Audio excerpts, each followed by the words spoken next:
नमस्कार, द ओली को देखने वालों का स्वागत है। आज की हमारी प्रमुख खबर छत्तीसगढ़ उच्च न्यायालय के एक महत्वपूर्ण फैसले से जुड़ी है, जिसने वैवाहिक संबंधों और कानूनी प्रावधानों पर नई बहस छेड़ दी है।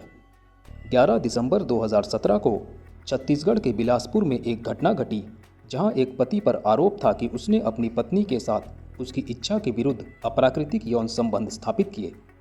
इस घटना के बाद पत्नी की तबीयत बिगड़ गई और उसे अस्पताल में भर्ती कराया गया, जहां इलाज के दौरान उसकी मृत्यु हो गई।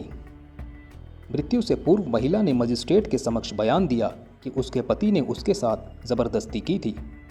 इस आधार पर पति के खिलाफ भारतीय दंड संहिता आईपीसी की धारा 376 बलात्कार, 377 अप्राकृतिक यौन संबंध और 304 गैर इरादतन हत्या के तहत मामला दर्ज किया गया।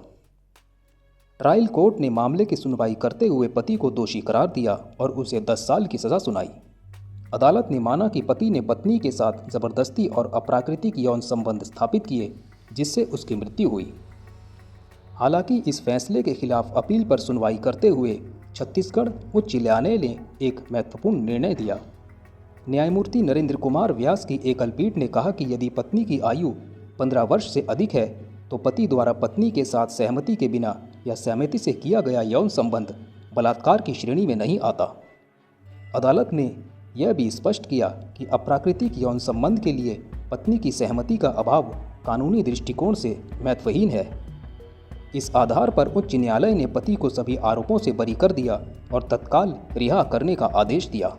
यह निर्णय भारतीय दंड संहिता की धारा 375 के अपवाद 2 पर आधारित है, जो ये निर्धारित करता है कि यदि पत्नी की आयु 15 वर्ष से कम नहीं है तो पति द्वारा पत्नी के साथ किया गया यौन संबंध बलात्कार नहीं माना जाएगा।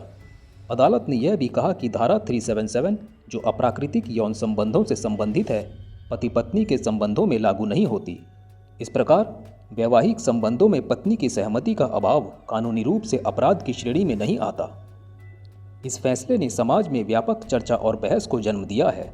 कई महिला अधिकार संगठनों ने इस निर्णय की आलोचना की है। उनका मानना है कि यह महिलाओं के अधिकारों और उनकी सुरक्षा के प्रति संवेदनशीलता की कमी को दर्शाता है। उनका तर्क है कि विवाह के भीतर भी पत्नी की सहमति और इच्छा का सम्मान किया जाना चाहिए और जबरदस्ती या अप्राकृतिक यौन संबंधों को अपराध की श्रेणी में लाया जाना चाहिए। कानूनी विशेषज्ञों का कहना है कि यह फैसला भारतीय कानून में वैवाहिक बलात्कार और अप्राकृतिक यौन संबंधों की परिभाषा और उनकी व्याख्या पर पुनर्विचार की आवश्यकता को उजागर करता है।